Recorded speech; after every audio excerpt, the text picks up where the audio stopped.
Well, good morning, everybody. Thank you for joining us this morning. And thank you to those who will be joining us later. Um, as always, if you get a chance, make sure that you hit like and share this video with anybody that you think might benefit from it. This is a video on the Great Divorce, a podcast on the Great Divorce. And so we have gone through three chapters, and I feel as if maybe I just need to um, for anybody who might be joining us mid podcast, just to give a kind of overview, a little bit of where we are. So, the Great Divorce is about, and really the title is about how humanity needs to divorce themselves from um, the evil things of this world and marry themselves to the things of Christ. And so much of the premise about this particular book is if people ended up in hell and had another opportunity to be in heaven, would they take that opportunity? Even if they were kind of in heaven itself, would they still choose to leave back their earthly allegiances and their hellish status and go to heaven, be in heaven, stay in heaven? Would they do that? And so that's kind of the premise. There's more to it. The book is more complex than just that. But in any case, that's the driving theme here. So where we are so far is that these people who were in hell have been transported by a heavenly bus of sorts. This is all fiction. And after a fairly lengthy journey, out of which they began to see, they could observe the enormous vastness of hell itself. Um, they arrive in on the outer shores of heaven itself. And the takeaway from that arrival is the way in which Lewis describes the nature of these people when they land in heaven itself. And so when we are in this world, and when we are in hell, we assume certain things about our nature that that that in the light of heaven uh, are really erroneous. So that chapter 3, which I said last week is one of my most favorite chapters of any chapter of any book I have ever read, uh, Lewis does this magnificent job of describing what we might look like in the light of heaven. Excuse me, what our real nature is. And so just to just help those who might be joining us late, uh, the main character and his fellow travelers disembark from this bus and they step into the light of heaven. And the main character describes what these people and himself look like in the light of heaven. So this is all important in terms of setting up the rest of the chapters. Uh, so this is from chapter 3. He says, at first, of course, my attention was caught by my fellow passengers who were still grouped about in the neighborhood of the omnibus, though beginning, some of them, to walk forward into the landscape with hesitating steps. I gasped when I saw them. Now that they were in the light, they were transparent, fully transparent. When they stood between me and it, that is the light, they were smudgy and imperfectly opaque. When they stood in the shadow of some tree, they were, in fact, ghosts, man shaped stains on the brightness of that air. One could attend to them or ignore them as at will, as you do with the dirt on a window pane. And so the light of heaven reveals all. And if there's anything left of any substance in us, that's what you can see. Everything else is erased by that light. And so these people had lost virtually all of their substantiality, that there was almost nothing left of them, even though that we feel in this world and those who are in hell feel in their world that they are still substantial when exposed to the light of God. There isn't hardly there. Now, this is important because in this book we begin to get a glimpse of what our glorification might be. I mean, to what degree have we fallen, and to what degree will we be restored? These are people that if you saw them, let's say we were in heaven now, and you saw them in this light that you see now, they would just be squiggly marks, smudges in the air, barely perceptible. That's what they would look like.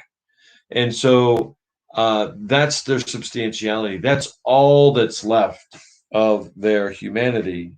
Now compare that, and contrast that with how Lewis in the same chapter describes those who have come to heaven before them and whom have been glorified. And so now we have these smudgy stains on the air who are about to encounter these people who are glorified, who have been made whole, who have been restored. And so this is how Lewis describes this brilliant contrast between these two kinds of people, those from earth and hell, and those who are already in heaven. So he says, long after that, I saw people coming to meet us. Because they were bright, I saw them while they were still very distant. And at first, I did not know that they were people at all. Mile after mile, they drew nearer. The earth shook under their tread as their strong feet sank into the wet turf. Remember that these people, this main character, couldn't even bend the grass. They couldn't even pick up a leaf. They couldn't pick a flower. They just didn't have enough to impact the world at all in which they found themselves. These new people were so substantial that this is the effect that they had. The earth shook under their tread as their strong feet sank into the wet turf. A tiny haze and a sweet smell went up where they had crushed the grass and scattered the dew. Some were naked, some robed, but the naked ones did not seem any less adorned, and the robes did not disguise in those who wore them the massive grandeur of muscle and the radiant smoothness of flesh. Compare those two. Compare those two people, those who are unglorified, those who are from earth and from hell, who are barely perceptible on the air of heaven itself, versus these people. And I just love this massive grandeur of muscle and the radiant smoothness of flesh. Some were bearded, but no one in that company struck me as being of any particular age. One gets glimpses, even in our country, of that which is ageless, heavy thought in the face of an infant, and frolic childhood in that of a very old man. Here it was like all of that. They came on steadily. I did not entirely like it. Two of the ghosts screamed and ran for the bus. The rest of us huddled closer to one another.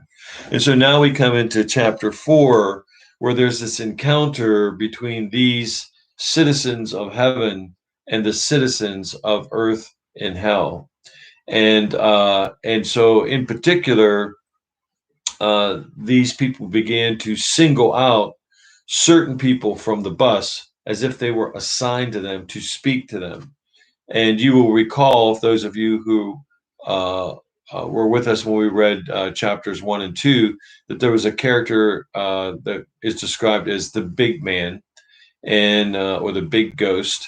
And so this is what the main character of this book is going to see, an encounter between the big man and one of the bright people, one of the ones with massive grandeur of flesh, of muscle, and smoothness of flesh.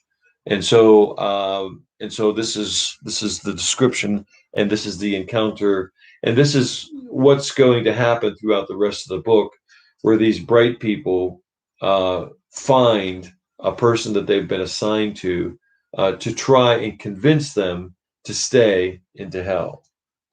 So here we go, chapter 4.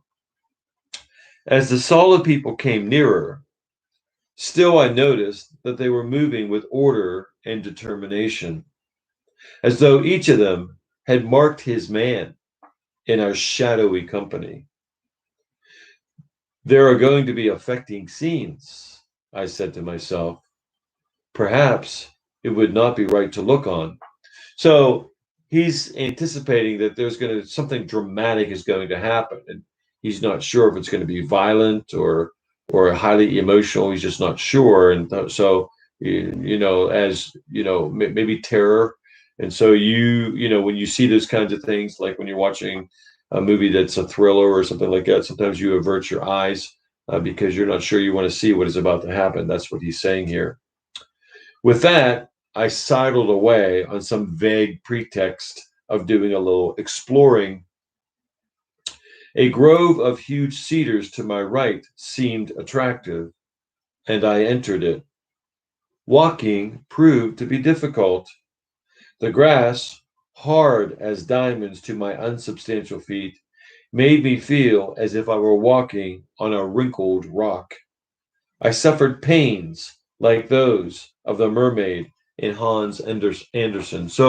Um, so what he's referring to here is the story of the Little Mermaid, written by the Dutch author Hans Andersen, a story that has been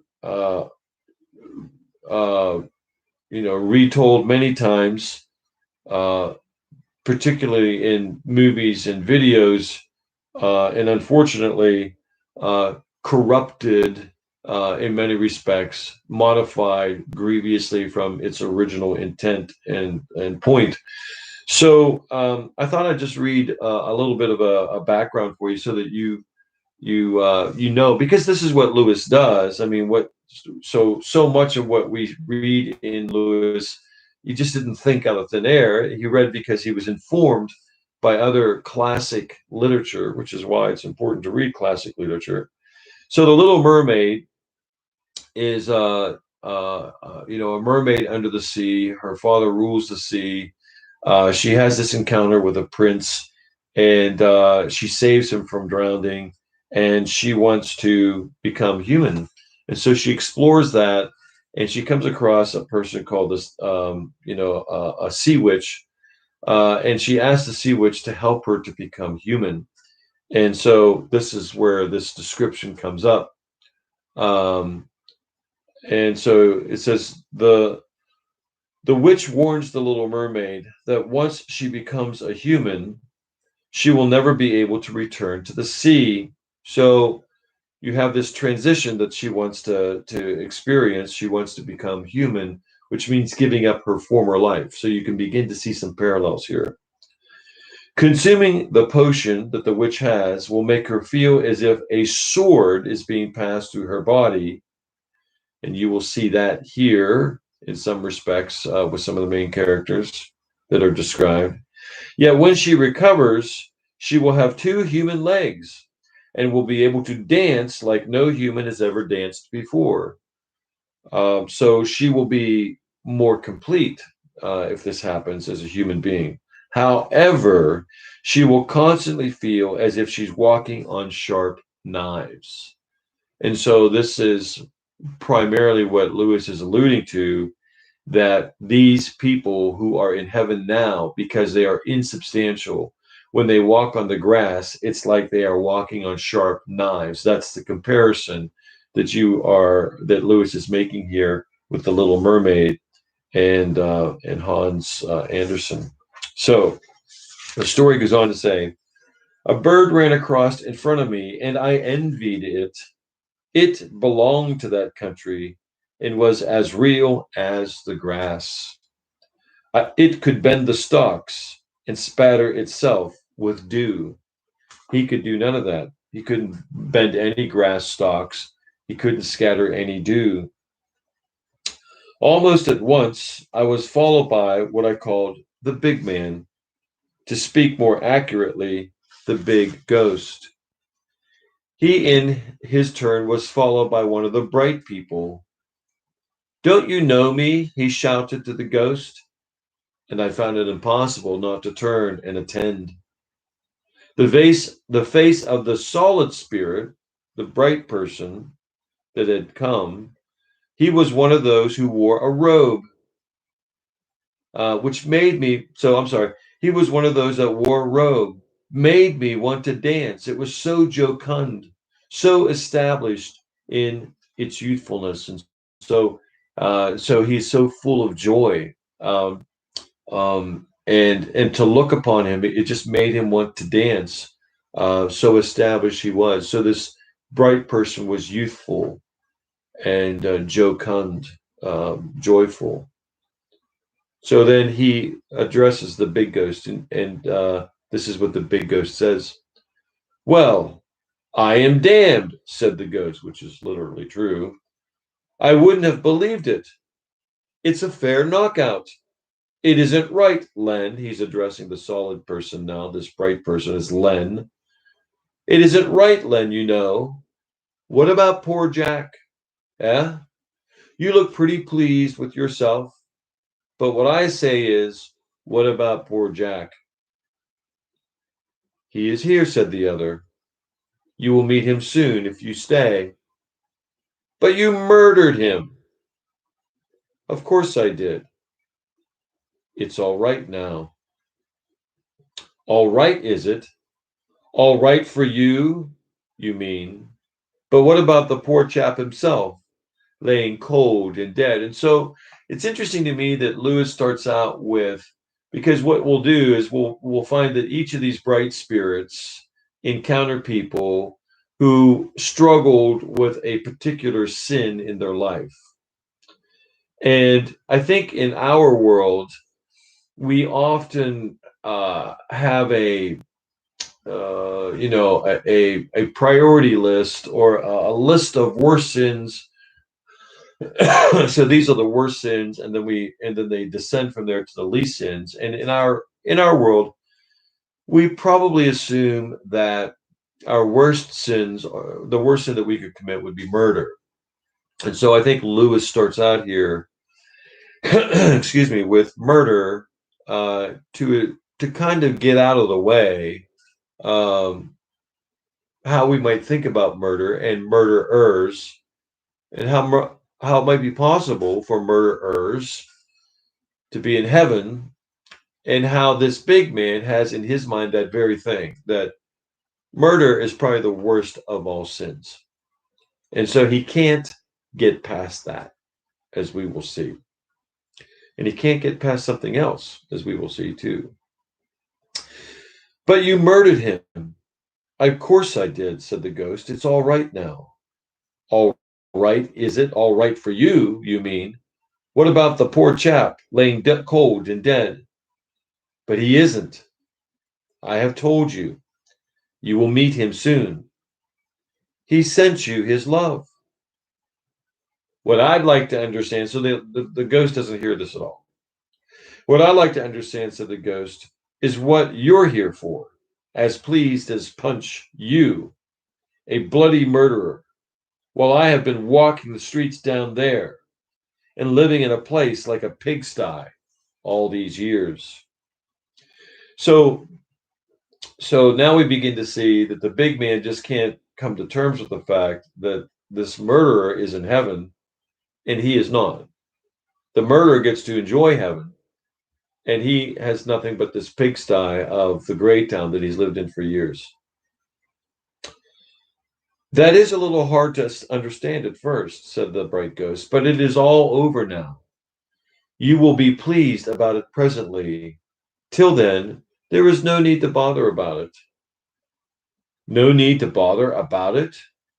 Aren't you ashamed of yourself? No, not as you mean. I do not look at myself.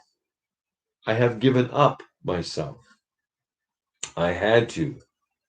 You know, after the murder, that was what it did for me.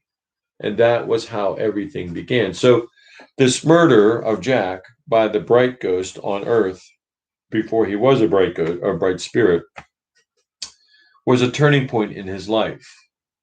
It was something that inevitably caused his conversion. Personally, said the big ghost, with an emphasis which contradicted the ordinary meaning of the word. So you ever hear people say that, like, well, personally, or in my opinion. Well, it really isn't personally. It really isn't their opinion. Their opinion, they want it. They want their opinion to be everyone else's opinion, and so that's how they say it. Personally, I'd have thought and ought to be the other way around. That's my personal opinion. Very likely we soon shall be, said the other, if you'll stop thinking about it. So he's saying to him, you're hung up on this. There's a bigger thing here that you need to see. Look at me now, said the ghost, slapping his chest. But the slap made no noise. I'd gone straight all my life. I don't say I was a religious man, and I don't say I had no faults, far from it. But I had done my best all my life. See, I'd done my best by everyone. That's the sort of chap I was. I never asked for anything that wasn't mine by rights. And so now we get to the real issue of the big ghost. It really isn't about the murder. It's about what he believes to be his rights. And it's this sense in which he feels as if his rights have been violated and that he must live in order to get everything that is rightfully his and protect everything that is rightfully his. And this is his sin. This is the thing that dominates his life. It was that thing that that unrepentant thing that sent him to hell, and now he has an opportunity to repent from it in order to stay in heaven. And so he offers this kind of relative what's the word I'm looking for, this subjective view of himself about what he is entitled to, what his rights are, and what it means for him to do his best. And because he did his best, it entitles him to heaven. How many people do we know who are like that, who will be surprised about where they end up in eternity because, well, they did their best. And because they did their best, they were sincere, and that's all that should matter. But I'd done my best all my life, see. I'd done my best by everyone. That's the sort of chap I was. I never asked for anything that wasn't mine by rights. If I wanted a drink, I paid for it. And if I took my wages, I'd done my job. See? That's the sort I was. I don't care. Who knows it? It would be much better not to go on about that now, said the bright spirit. Who's going on? I'm not arguing. I'm just telling you the sort of chap I was, see? So he stands in his own judgment, and he has judged himself more than competent, and not only competent, but entitled. I'm asking for nothing but my rights. You may think you can put me down because you are dressed up like that, which you weren't when you worked under me, and I'm only a poor man, but I got to have my rights same as you. So you can see that this guy is hung up on what he is entitled to and that he deserves it. he's earned it and that he needs to protect it and that it should be given to him. Oh no, it's not so bad as that. I haven't gotten my rights, or I should not be here. You will not get yours either. You will get something far better. Never fear. So he's saying here, you know, what he's what really belongs to him, what is rightfully his, can't be found in heaven. What he's gotten is all by grace. So that's what the bright spirit is saying. That's just what I say. I haven't got my rights. I always done my best, and I never done nothing wrong. And what I don't see is why I should be put below a bloody murderer like you. Like, why should a murderer get in heaven and I am not? I mean, all I wanted was my rights. You murdered a person for a crying out loud, and here you are in heaven, but I am not. How's that fair? How's that right? Why are you entitled to heaven, but I am not? The number of people who work with this kind of a calculus is innumerable, right? Everybody is assessing who's better than everybody else because of how they live their life, and none of that calculus matters. None of the standards that they use are sufficient because it's how God measures things, not how we measure it. Uh, so then the bright spirit says, "Who knows whether you will be? Only be happy and come with me." What do you keep on arguing for? I am only telling you the sort of chap I am. I only want my rights. I am not asking for anyone's bleeding charity. Then, then Lewis writes it like this: a period after this. Then do at once ask for the bleeding charity. Everything is here for the asking, and nothing can be bought. So, this big man, as well as many of the other spirits that we will meet throughout the book, are blinded by their sin, and they just still. And even though they are exposed to the wonders and the glory and the magnificence of heaven, that they could see, that they can actually observe, at least in that world, empirically, what they could become like. Their sin cripples them, it blinds them, and it continues to blind this big man. That may do very well for you, I dare say, if they choose not to let a if they choose to let a bird I'm sorry. That may do very well for you, I dare say, if they choose to let in a bloody murderer, all because he makes a poor mouth at the last moment. In other words, they let you in as a murderer just because you managed to poor mouth or beg about your beg on your behalf or because of your circumstances, and so that's why they let you in. So that may do very well for you, I dare say, says the big man, if they choose to let in a bloody murderer, all because he makes a poor mouth at the last moment. That's their lookout. That's their way, he says. But I don't see myself going in the same boat as you. Why should I? I don't want charity. I'm a decent man.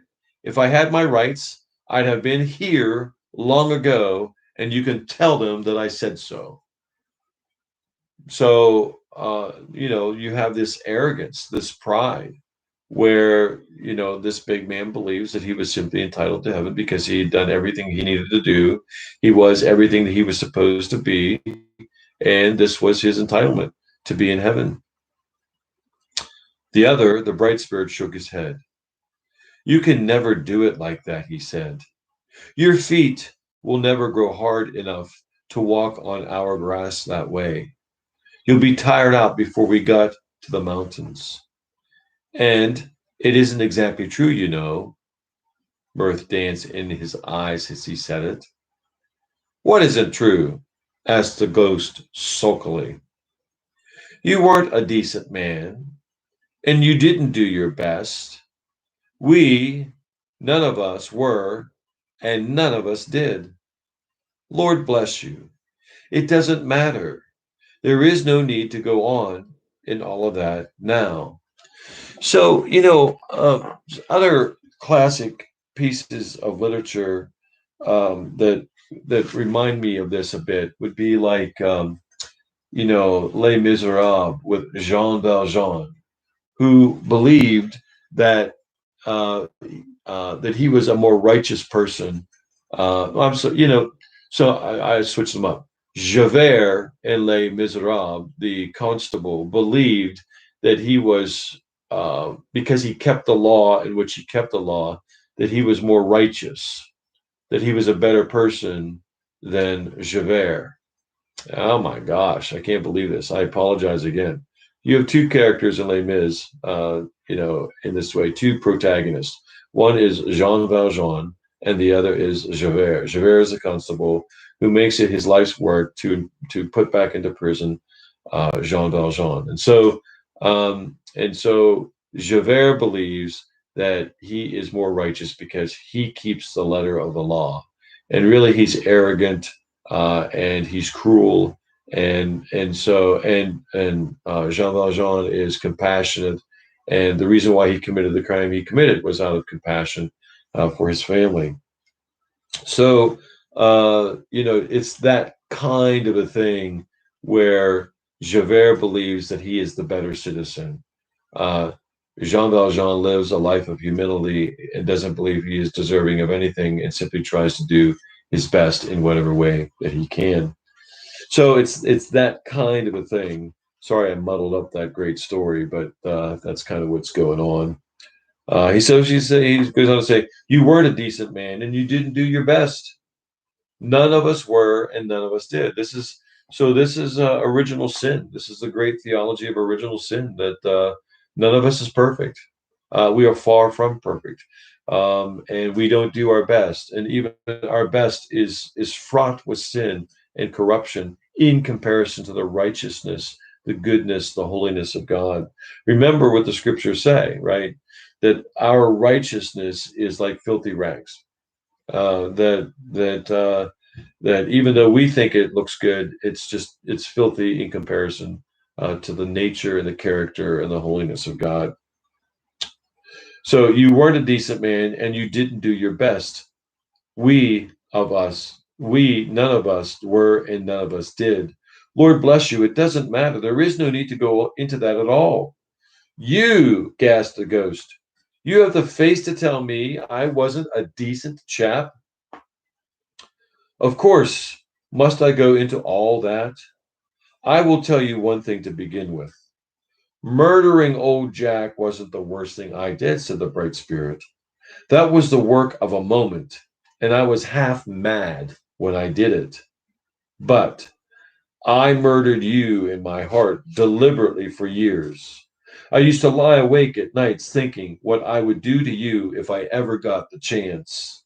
That is why I have been sent to you now, to ask your forgiveness and to be your servant as long as you need one. So this is the complete contrast. Do you see the juxtaposition here between these two people? So the big man, the ghost, wants his rights, believes that he's entitled to it, is arrogant and prideful, and that everybody should be serving him. The bright spirit has been sent back to try and evangelize the big man, and as a part of the evangelization process, he must seek the big man's forgiveness, who's undeserving of that, but still out of humility. The bright spirit has been sent back to serve him and to try to bring him to salvation in heaven itself. And so he says, that is why I've been sent to you now, to ask your forgiveness and to be your servant as long as you need one. The big man had no intention of serving anybody. And in his current state, he was the one that was beholding. The bright spirit had done everything that he was supposed to do in order to confess and to repent. And in that nature of his, now was willing to do whatever he had to as a servant to bring the big man, this arrogant, cold, crass man, to saving faith. And longer, if it pleases you. I was the worst. But all the men who worked under you felt the same. You made it hard for us, you know. You made it hard for your wife too, and for your children. So this big man was anything but a righteous guy. He was anything but a man who did his best. So you can see the contrast, the polarities that are here between these two characters, which by the way is always an undercurrent in most of Lewis's literature. He's brilliant at creating these kinds of polarities where someone says that they are this or that it's something is this, when in reality it's the exact opposite of that. So the big man said, "You mind your own business, young man. None of your lip I see, because I'm not taking any impudence from you about my private affairs." And the bright spirit says, "There are no private affairs." Wow. That's really maybe one of the most profound things that is in this chapter. There are no private affairs. So there are no private affairs because whatever we've done on earth will be revealed in heaven. That if everyone in heaven doesn't know about it now, they will in our judgment.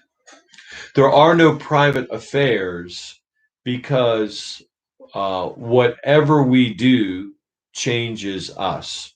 So what we do out of the essence of who we are. And then after having done that, it changes us. And that change impacts people around us. So our actions, to whatever degree they are imperfect, negatively impact the people's lives that live around us. And so the more good we become, the better the impact we have on people. The worse we become, the greater the negative impact that we have on people.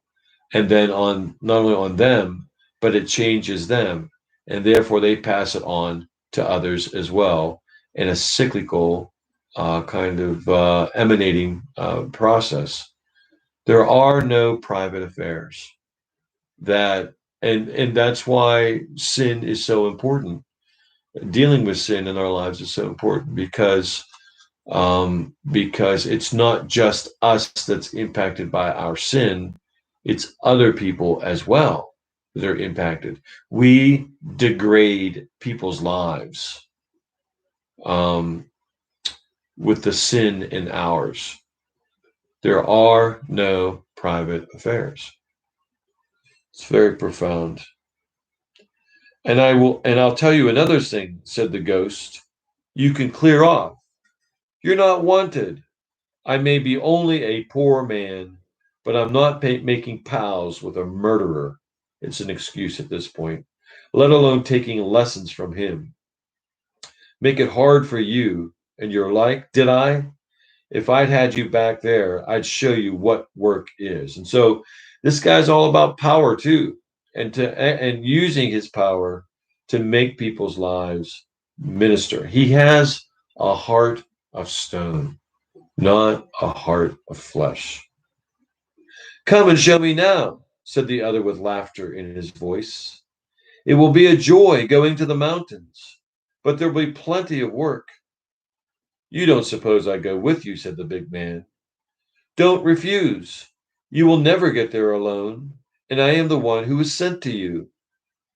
So that's the trick of it, shouted the ghost outwardly, bitter, and yet I thought there was a kind of triumph in his voice. It had not been entreated. It could not be made a refusal, and this seemed to it a kind of advantage. And so now this big ghost is taking on some kind of a moral superiority. I thought there'd be some damn nonsense. It's all a click, all a bloody click. Tell them I'm not coming. I'd rather be damned than go along with you.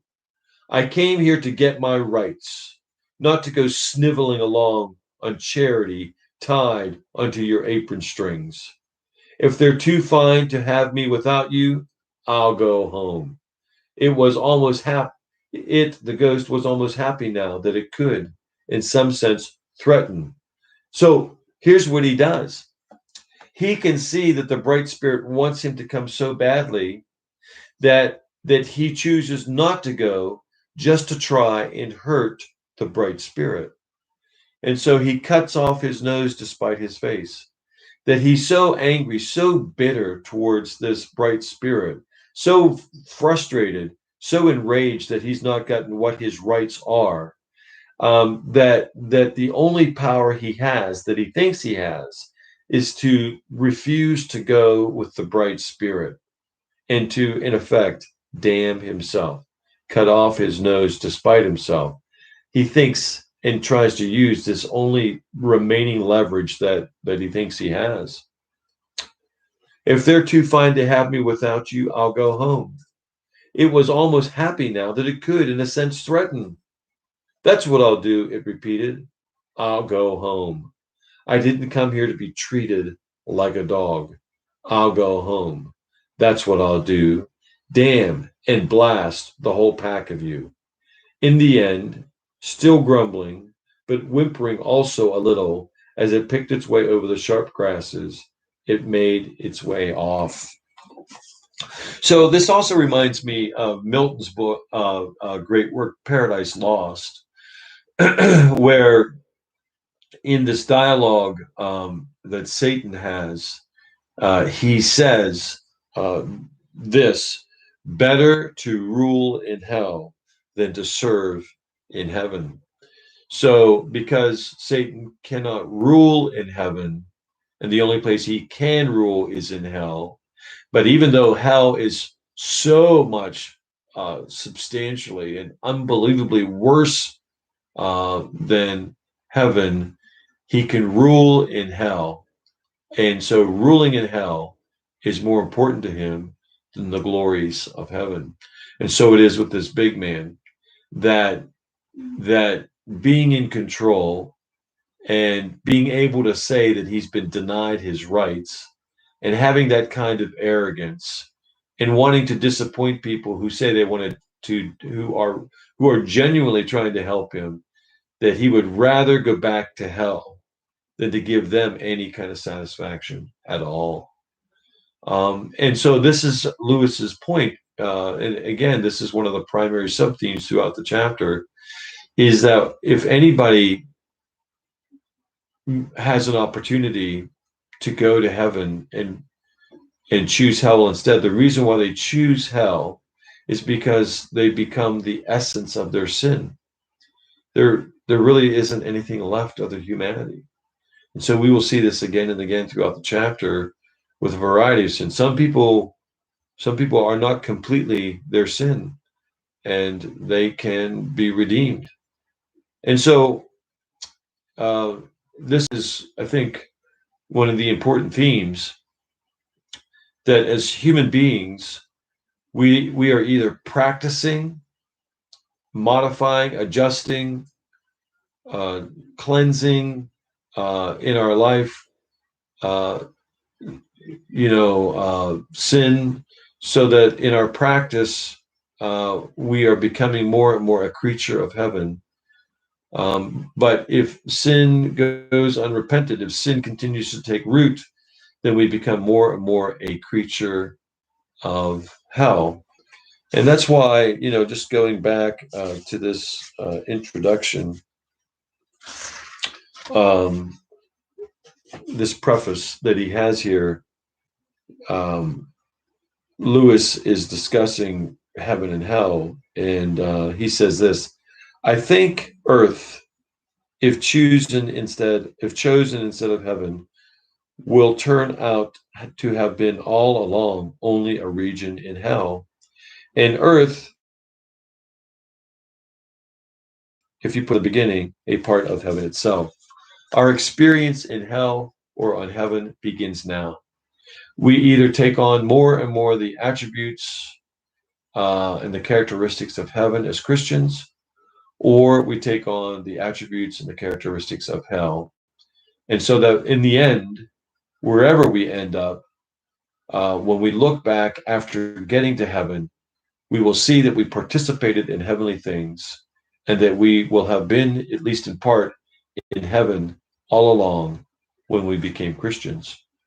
And that if those of us who end up in hell look back, we will look back and see that our sin enabled us to participate in the things of hell.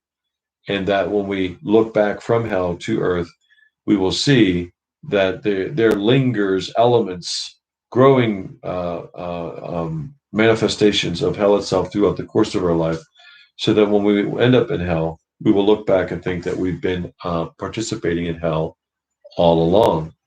And that so it is with this big man, that he could never let go of the things of hell. And so that's where he will remain.